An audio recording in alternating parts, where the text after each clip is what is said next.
Hello. Hey, this is Robin Taney, the Get Real Girl from Studio 4PR.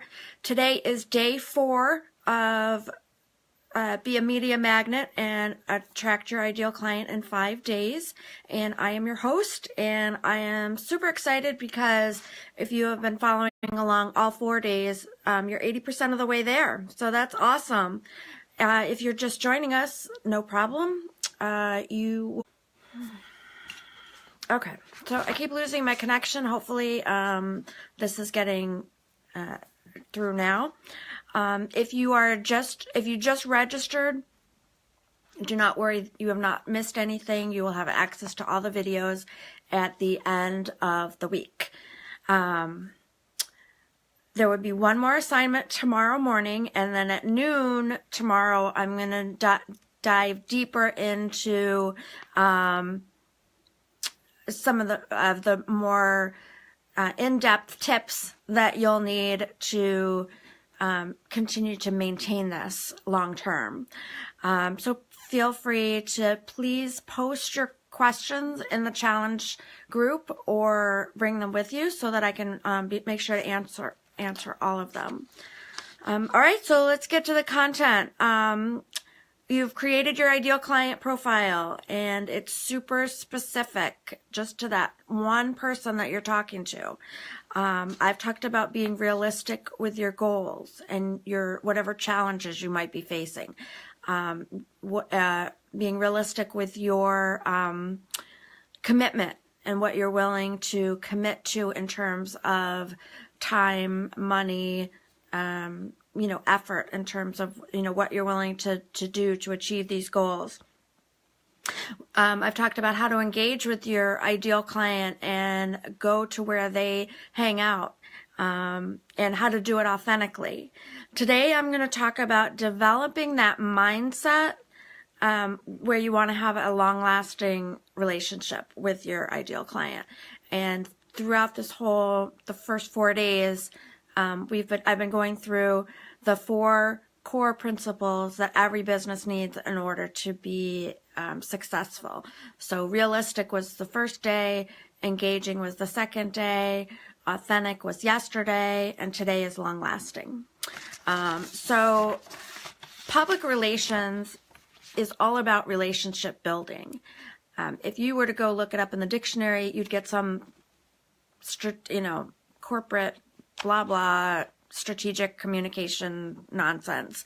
But it's really about planting the seed and nurturing it so that when it bears fruit, it flourishes.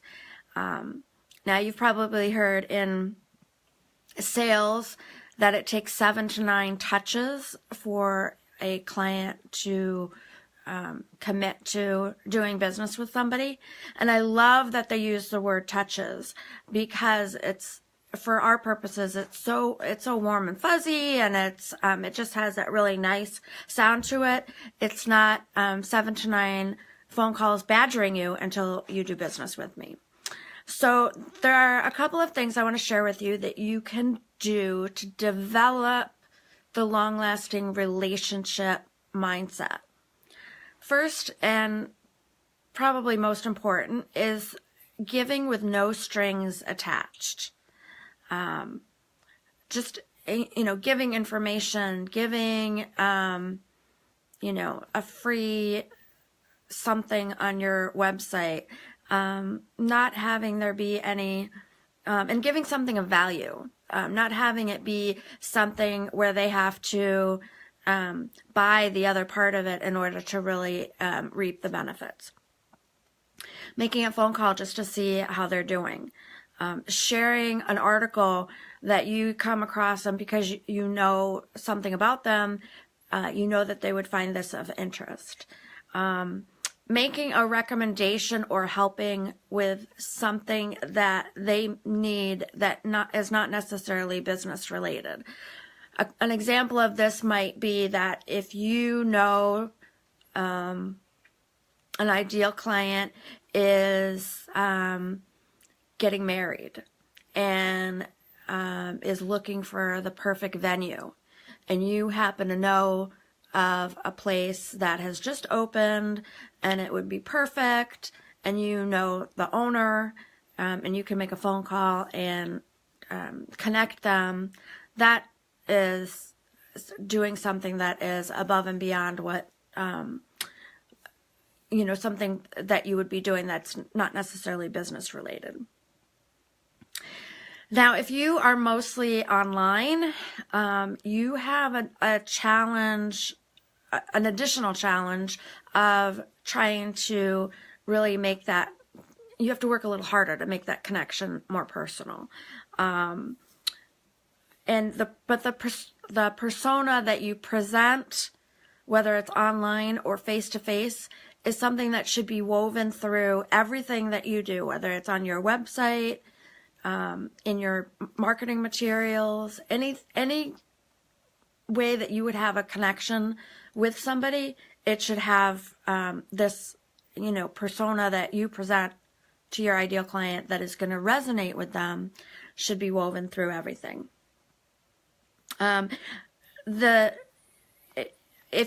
of the things I talked about the other day was if you are part of a Facebook group, sometimes the group might be very large, might have like 50,000 people, and it can be hard to stand out among that many people. But if you're commenting, asking for and offering advice, feedback, support, encouragement, that kind of thing can go a long way towards helping people to remember you.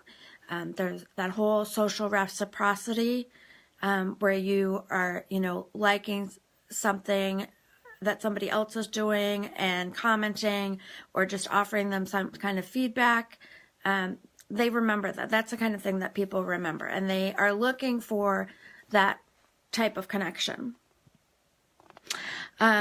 If you have a Facebook group, or if you're thinking about putting one together, that's a great way to bring like people together. So if you have a group where your ideal clients would be able to share and exchange information, brainstorm ideas, kind of like what the challenge group is for. However, I will say to please don't add people to your Facebook group without their permission. That is a sure way to get people to not want to have anything to really do with you moving forward. So please don't do that. It's think in terms of the same type of etiquette that you follow when you're doing email marketing.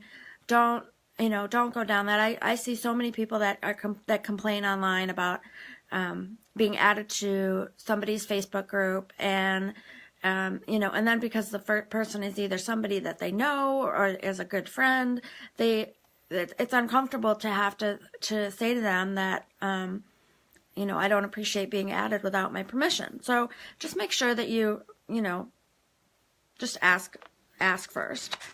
Email marketing, that's another great way to really nurture your ideal client. You can do a lot to really get, to get people to come onto your list in terms of doing a free program, doing a, offering some kind of a white paper or a checklist or an ebook or something that, where they would really be drawn to it.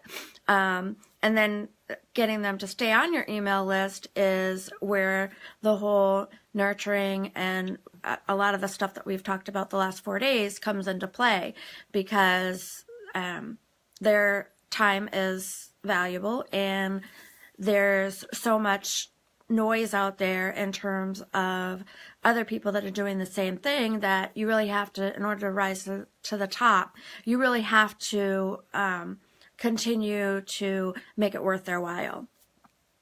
Now, this is going to sound like a plug. It's not, but just for the purposes of being able to explain this to you, I'm a certified solution provider for Constant Contact, and so I work with people to help them understand the benefits of email marketing and all that it offers. So one of the benefits that Constant Contact offers that none of the other email providers that I've seen offers is something called text to join. And basically, what it is a you can give a person the code, and then they just enter that, they just text that information to the code, and it signs them up for your email list. So this way, if you're having a conversation with somebody and they don't want to have to try to remember to go back to their computer and add themselves to your email list, you can just say, hey, if you want to add yourself to my list for free PR tips, just text Studio for PR to 22828, and then that automatically, will add them to the list. Constant Contact also has QR codes, so each business, when they sign up, they get a unique QR code, and you can put that on your marketing materials and your the back of your business card, and then people just scan it with the QR code app on their phone, and that'll add them to your email list too. Another thing you can do is creating a killer about me page that you can share with people as a precursor to meeting with them. So I've a couple of bios that when I write bios for clients, what I try to do is to really make them personal. So something that is not business related, but it may be like I did one for somebody who loves haunted houses. And she traveled a lot. So every city that she would go to around Halloween, she would go look for all the haunted houses. So she would be able, that would be something, it would be a one page that she could send out to clients that she was meeting with ahead of time.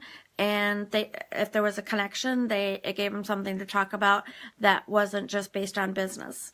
Now, your assignment today was to put together a press release. And I probably should not have used the word press release, because press release automatically has that idea that it's something newsworthy that you're sending to the media, which is something that we're actually going to talk more about tomorrow. But what I really meant was that you want to think of some kind of hook about your story that you could